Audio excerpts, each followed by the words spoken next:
Hi everybody, welcome to a new tutorial on AddStation VirSyn. So this is part 2, continuing from the first video on VirSyn. So where we looked at basic configuration for block, loops, level and pitch. Now we're going to go deeper into the core elements, which are called additive parameter blocks or APB. So I have an initialized preset here or an instrument. So we just click on a first block, and as you can see we have a waveform which has been created for us. Let's click on it and we are presented with this page. So here on the left you see it says block 1, and we are going to go through the harmonic tab in this video, and in future video we will continue the journey on to explore how AddStation works.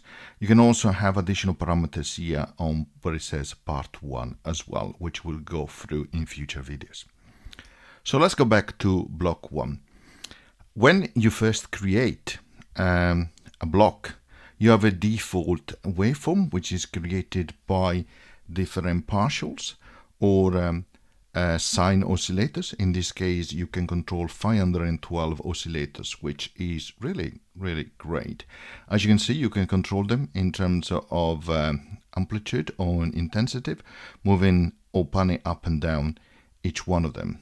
Okay, and you can see that it gives you information in decibel for the first harmonic, for the second harmonic, and etc.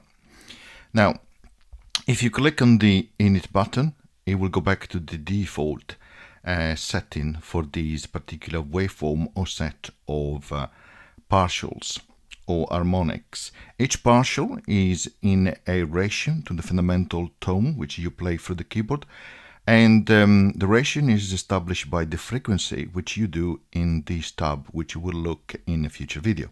So let's stick to harmonics for now. Let's bring up the keyboard in AUM.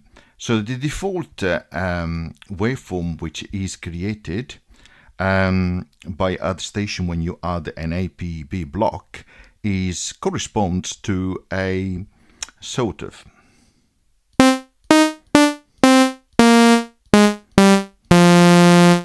Now if you click on template here, you can change it to octave partial. So let's see what it sounds like. Almost like an organ. Let's change template, prime numbers. Okay. If you know a little bit of math, you know what prime numbers are. Okay, interesting sound. And you have others as well. Quint partial. Interesting sound. The sawtooth, which is the default one, a square wave.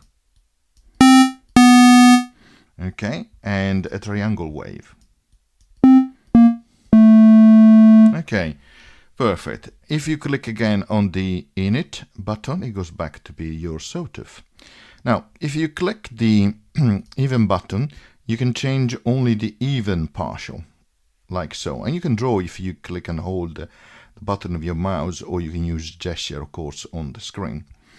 Similar, if you click on odd, you can change the odd ones. Okay. And again, you can go back to the init like so. So if you don't want any partial, you have unfortunately to do like so and change them manually yourself, like so.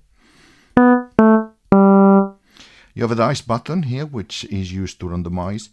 The behavior or the result that you get depends on these two other parameters, fractal and extent.